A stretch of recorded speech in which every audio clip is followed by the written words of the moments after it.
when we get to the NFL draft, there are different types of buckets for prospects, right? Not all great prospects are the same. Not all tremendous physical talents pan out, et cetera, et cetera. You've got great athletes that are also great players. You've got great athletes that are good players. Great athletes that are kind of so-so players, but you feel like you see enough to where with the right coaching, you can unleash that athletic talent into more than just an average player.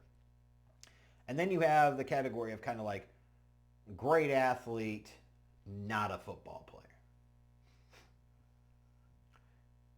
Just the way it is. And sometimes teams will talk themselves into, man, he tested really well. He ran fast. He jumped high. He was explosive. He did these drills. And he looked great in with no shirt and his shorts and all of this shit.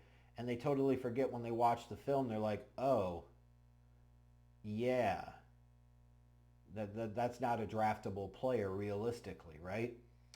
And it feels like for some reason Ryan Poles has this fascination. Look, I get the philosophy around RAS, like you want athletic guys for their position because athleticism wins, speed kills, da da da da da. Get it totally, but not at the expense alone of guys that can actually play the game. And when I look at the Bears late in round 4 drafting Ruben Hyppolite II, the linebacker from Maryland, there were a lot of people that said who, and I didn't necessarily say who. My response was more like, huh? And what? Him? Wow. Why? I'm sorry, because this to me feels like a perfect example of a guy that you look at his athletic profile and you say, okay, he's about 5'11", 240 pounds. So he's a little on the shorter side, but powerful, compactly built, and certainly big enough to play linebacker at the NFL level, whether that's on the inside or playing off ball as maybe a weak side backer. Yeah, he's got that. And he's certainly explosively quick. He really is. And he's got a top end speed that you want a lot of your safeties to have, frankly, let alone coming out of a 240-pound linebacker. Like, these are the things that initially jump off the tape at you, right? Is just his play speed in terms of like straight ahead when he identifies and he recognizes and he chooses to pursue, like he can close very, very quickly. He also comes with an attitude, and I don't mean that in a bad way. I mean that in a good way. Like, he comes at you. He attacks. He wants to get you. And when you talk about a linebacker like this, like, yeah, with that type of speed and skill set, you would like to see him have it. And then this is a guy that I think certainly showed some coverage potential, specifically man on man. And if you talk about somebody that ran about a 4.4 240 at his pro day, like, he better be able to fucking cover. He better be able to cover, and I think he certainly can, right? But, as I watched him and watched a few of his games again, because over the years I've seen him at different times, right? I've never came away that super impressed. I'm like, fast guy, can't play. Watching him more closely with some of his 2024 film, I come away with the impression of fast guy, can't fucking play. Like, let's take a deeper dive at this. Like, you're here at the end of round 4 in a draft where you really needed to address running back. And I don't care what the Bears say, they wanted to address running back. They know damn good and well they needed to address running back. And that's why they ended up taking Luther Burden at 39 because Travion Henderson went at 38. It's why they traded back in round 4 to eventually pick here with Hippolyte because, Tootin and Scadaboo were taken a little bit before them at the beginning of round 4. Like, they needed a fucking running back. But, in a draft class where are you gambling on, like, was it a linebacker that can't play? Really the best answer? I mean, he can. I don't know how else to put this. Like, he's spent 5 years in college, so he's already like 23, 24 years old. Yes, he's fast, but he has absolutely no instincts, no awareness. He consistently looks lost. And I don't care any scouting report that says, oh, in 2024, he looked like a pretty good feel. He was lost all the fucking time. He was all over the place. Like, if it was anything like play action, misdirection, he was really lost. Any type of like complicated pass route combinations or concepts, he was out of position consistently. Like, when he could attack and come straight downhill, or he could come down the line, different conversation, right?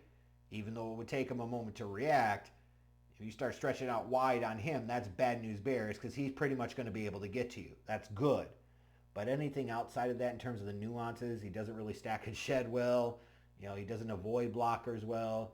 He runs around like a piss missile, but he sits there and misses tackles. For a guy that's so athletic, you would expect to see some ball skills and some real production. But you're talking about after his 5th year in college in 2024, whoopee, he had 66 tackles. How many interceptions? How many passes defended? How many tackles for losses, sacks? That shit just wasn't there. He played in over 50 games in his career as a linebacker and recorded a whopping 236 tackles, and that's with having multiple years as a starter. A grand total of 3 sacks and 6 passes defended. That's pathetic. That's putrid production. No other spin you could put on that. And this feels like the annual Ryan Poles Velus Jones Jr. pick, where you're taking a prospect that has lots of athletic upside but really can't fucking play. And in this case, similar to Velus Jones, you're taking a older prospect with needs a ton of work that only has 1 year of real production. And even then you look at that production, you say, how much production was that really? And look, I don't mean to be ragging on this pick or ragging on this young man. I hope he shuts me up and proves me the fuck wrong, but that's what this feels right, doesn't it? It's kind of like the Velus Jones Jr. pick. I'm not going to quite say Karan Abagaji yet because he was a 3rd rounder, and I could understand why the Bears took him in the 3rd round last year, but you got to be careful how many times you take these raw athletic projects that haven't really shown you that they can play. Amagaji at least showed that he could play, mind you, at a lower level of competition, but Velus Jones didn't show you anything until he was 24 years of age at college. So yeah, he's a grown man going against 18, 19, 20-year-olds. He better fucking look decent, but he sucked, right? Like, what's different here with Hyppolite? Now, if you told me, hey, this is a guy that could be a real force on special teams because he doesn't have to think or play with a ton of instincts, or feel. He could just send them downhill and say, go get the return man. Yes, he could be a special teams demon. And if that's the vision here, and you just hope you could stumble into a guy that at least gives you some depth in that linebacking core, and maybe he could be some type of pass coverage guy, great. But he at least is going to be a special teams guy. Like, that would be his chance to stick on the Bears roster in 2025 because I certainly don't think it's going to be a fucking linebacker. But are the Bears in a position where they need to be drafting these mostly special teams mavens at the end of round 4 at this point? No. You'd much rather them take a gamble on another edge rush or a running back, something, right? Maybe a safety at that point. Maybe another corner. They took a corner a little bit later in Zoff Frazier, and I'll do that scouting report on him next. But yeah, like, this is the type of pick that's a little frustrating because it feels like it's an example of a scouting department, a GM, and the whole front office, like, trying to get too cute and outthink themselves, taking an opportunity to maybe pat themselves on the back. Look at the raw gem that we found here. You may have, but the overwhelming odds are, after 5 years of playing at Maryland, where he was at best a mid linebacker, and I mean at best a mid linebacker, you all of a sudden expect now he's going to come to the NFL and even be a mid linebacker, let alone better than mid, better than average? That is asking a whole hell of a fucking lot here. It really is. And maybe if I said, he struggles to get off of blocks, he can't really shed them, like, but his instincts were solid, I'd be like, okay, give him a chance here. If he showed a little more ball skills, but when you were seeing like the clips during the draft of him, like, oh, he forced a fumble, oh, he had an interception, and then you realize that's about all he ever fucking had in terms of plays on the ball. I guess feels like, to me, one of those, it's tempting when you get into a spot, you're trying to find prospects that have differentiation, but I have real trouble with an older prospect with this type of speed that doesn't have higher level production being somebody that you had at least rated as a 4th round talent.